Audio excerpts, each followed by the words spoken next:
Yo, what is up, my friends? It's Steve from Straight Fire Picks. We got your best bets for NBA here for you today on Thursday, April 4th, 2024. We're going to have NBA player props, spreads, totals, predictions here for you today. We got 4 picks that are great value bets for this Thursday NBA slate. As always, if y'all are new to the channel here today, make sure you guys hit that like and subscribe button for me. Always appreciate that. We are on the road to 9,000 subscribers. Appreciate all of your guys' support as always. Make sure you guys check us out on social media, Instagram, TikTok, Twitter, at StraightFirePicks for more picks, content, recap, stuff like that. Also check out our community Discord page as well. I'll have links down below for both of those.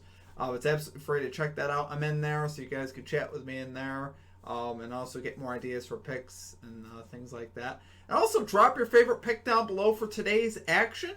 If your pick hits in the comment section, we will include it in our comment capper section in the video, as long as you have a star or an asterisk next to your pick. That lets me know that you want the pick in the video. Okay, guys, now a quick shout out to our Straight Fire MVPs. So as always, just want to say thank you to all of our channel members here at the channel. If you guys are interested in becoming a Straight Fire MVP today, there's a join button down below. The cost is just $3.99 per month. You get early access to our picks and our plays for the day.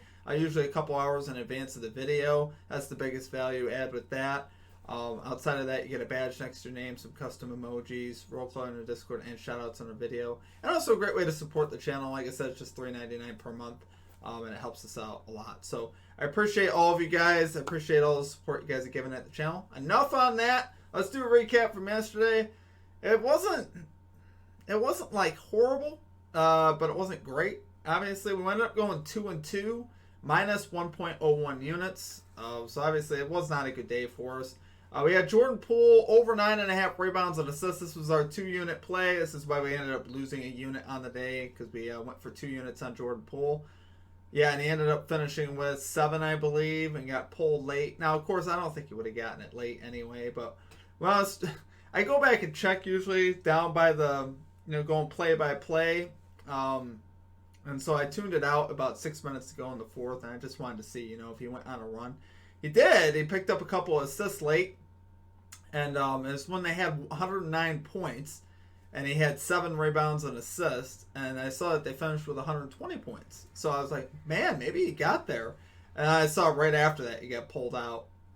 So obviously that kind of hurt. That was our, first 2-unit play in a while, and I really thought Poole would get there, but unfortunately just didn't have it as far as that goes. Started the game off decent. I think he had 2 within the first couple minutes. He had like 2 assists. Just wasn't able to get there for us.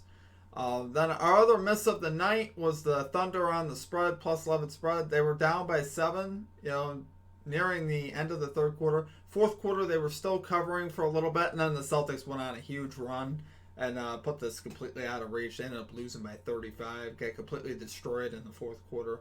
But we ended up hitting Wendell Carter Jr. over 9.5 rebounds and assists. That was plus money. Cashed that in the third quarter, so he cashed that pretty easily.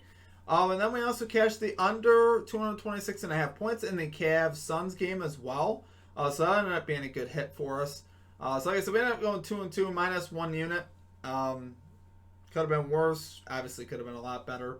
As far as our comment cappers, though, we had J.O., FRM, calling Anthony Davis 30-plus points.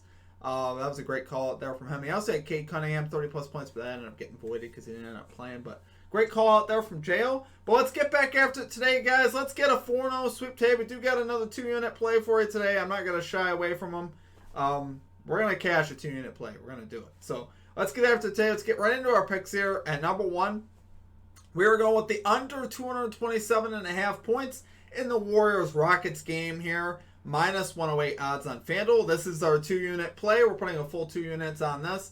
Excited about this one, guys. I think this is going to be a low-scoring affair. This is going to be an intense game. A lot of, playoff atmosphere in this one. You got the Warriors 11th, Rockets 12th in defensive rating over the last 10 games. These two teams have been playing pretty solid defensively. Been really playing solid across the board, though. To be fair, Rockets are 5th, Warriors 14th in pace of play last 10 games. Pace is a little bit high for sure. Rockets, though, 2nd, Warriors 7th in offensive rating over the last 10 games. So both these teams, guys, have been playing well holistically. And I think that's going to translate, obviously, a lot of effort on the defensive end. You'll see defense in this one. You'll definitely see the effort. It's going to come down to shot making. Is our guys going to be making tough contested threes. could come down to that. If Steph Curry, Klay Thompson scorch from three, we could be in trouble. But I think for the most part, you're going to see a lot of defensive energy. There's a lot of beef in this game between Draymond Green, Dillon Brooks. There's going to be a lot of energy here, guys. A lot of physicality, I think, in this one. And like I said, I just see this game going under. This should have the full effect of a playoff atmosphere. And the total here is up kind of high for this type of a game. And we've already seen these two teams play this season in 2 games. 1-1 so far to the under, finishing at 201 and 237. If you were to take the median of those two, you'd be left with 219. So that's still well above this under. The 201 also came in Houston as well, which I love seeing that. Like I said, the intensity is the biggest thing I'm looking at, guys. I think this is going to be an intense physical game. Both teams are playing great. The Rockets need this game in the worst way to have any type of a chance. If they lose this, they're pretty much done. If they win, they still got a shot. So I think we'll see the very best here from the Rockets and the Warriors. Both teams extremely motivated. And we've seen the under 227.5 hit in 3 of the last 5 Rockets games. We've seen the under 227.5 hit in 4 of the last 5 Warriors games. So like I said, both these teams are playing good enough defensively to keep the scoring down in this one. And I don't... It's hard to say, but Rockets right now 5th in pace over the last 10 games. Are they going to keep doing that versus a team like the Warriors? We'll see. I think for the most part, though, like I said, I think the effort defensively is going to make up for a lot of things in this one. And this under really should hit. So 2 units on it, guys. Love it there for number 1 pick. We got the under 227.5 points in the Warriors-Rockets game. Minus 108 odds on FanDuel. Kane at number 2. Love this one as well, guys. We got Domantas Sabonis under 41.5 PRAs here for the Sacramento Kings. Minus 115 odds on BetMGM. So, guys, we got Sabonis under in 7 of his last 10 games, 4 of his last 10 on the road to this line. Under in 3 out of 4 career games versus the New York Knicks as a member of the Sacramento Kings. So, I like seeing that, obviously. Knicks here alone, the 3rd fewest points, the 2nd fewest rebounds, and the 2nd fewest assists to centers on the season. So, this is definitely a tough matchup. Over the last 15 games, we got the Knicks 6th fewest points, 7th fewest rebounds, 9th most assists to centers over the last 15 games. So, I think overall, though, Mitch Robinson hopefully is playing in this one as well. If he doesn't, it kind of just reverts to those last 15 game statistics. If Robinson's playing, I'd say it'd be closer to those season numbers where they're really top in the NBA positionally. Line just a bit high here for Sabonis. 41.5, I think, is a bit high, especially for his hit rates of late and the matchup here on the road with the Knicks.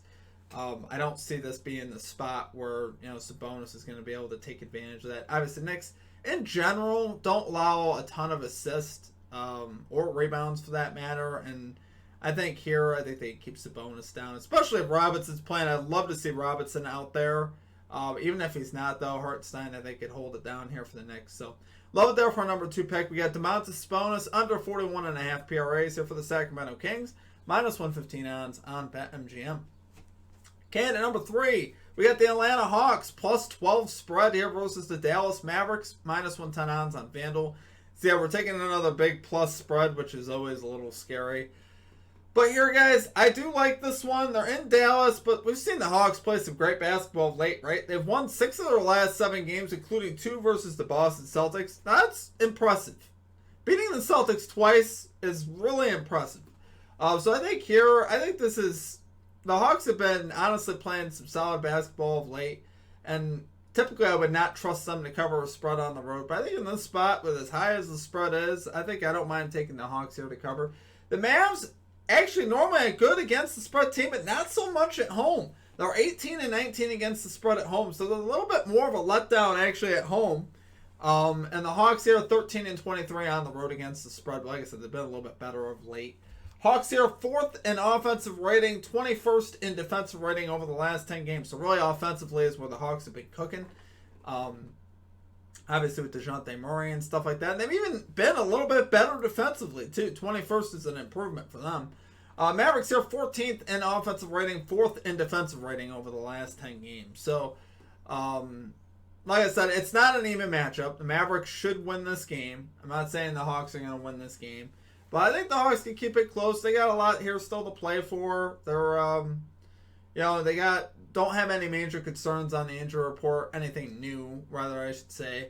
Obviously, Trae Young's been out for a while now. But We've seen the Hawks have actually won 3 of the last 5 meetings here with the Mavericks. They covered plus 12 in all 5 meetings of the last 5 meetings, including this year's 148 to 143 loss. There was 291 points in that game. Unbelievable.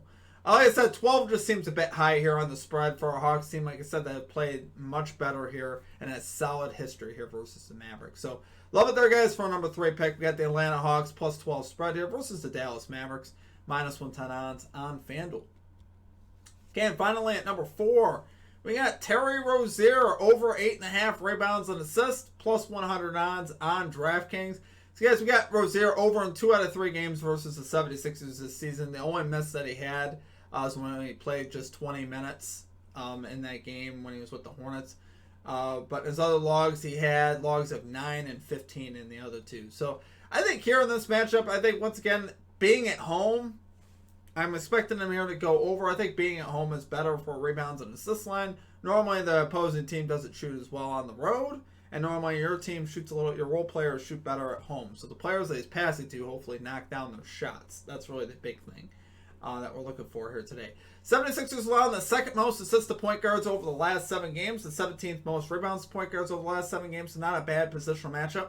Now, we do know that Joel Embiid is back. So that will definitely affect anything in the paint.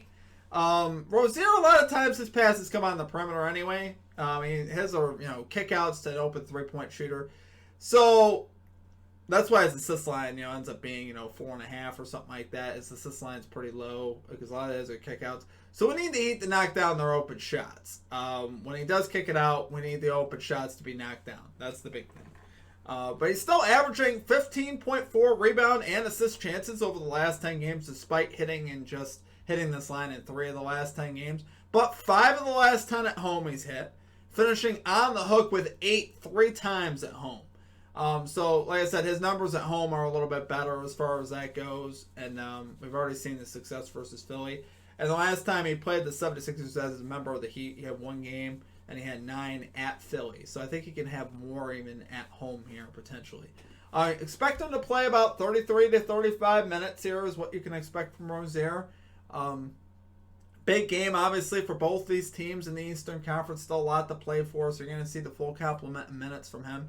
He's been playing really well of late, especially scoring. His point line is up to 18.5, which, honestly, has been cashing that. It's just positionally, it's not a great matchup, and obviously his line has increased, so I didn't particularly want to take his over in points, even though, like I said, he's been more aggressive offensively, which is a good sign here for the Heat going into the playoffs. So I do love it there, though, guys. For our number 4 pick, we got Terry Rozier over 8.5 rebounds and assists here for the Miami Heat, plus 100 odds on DraftKings. All right, guys, that's going to do it for our picks. If you all enjoyed the content, make sure you guys drop a like and a subscribe. Appreciate all the support, guys. Overall, the NBA hasn't been too bad to us over the last week or so. We're technically 7-5 in our last 12 picks.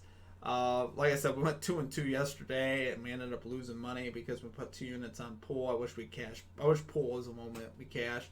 So obviously, it's very important if you guys are following us the way that I laid it out in the map today. It's important that we hit the under today in that Warriors-Rockets game. I'm really hoping that we cash that one. Obviously, get us off to a good start, and then that'll kind of set the tone for the night. So, finishing up, though, here in the regular season, guys, hoping for some good things heading into the playoffs. Obviously, March was definitely tough on us, and we're looking, obviously, to get that mountain going back up. So, appreciate all of you guys. You guys absolutely rock. I hope you guys have a great rest of the day. Make sure you guys check out our Major League Baseball Best Bets video as well. If you guys want to bet some baseball, I have that live, and I'll have that tagged here at the end of this video. All right, guys, that's going to do it for me. I hope you guys have a great rest of your day, and we'll catch you next time. Peace out.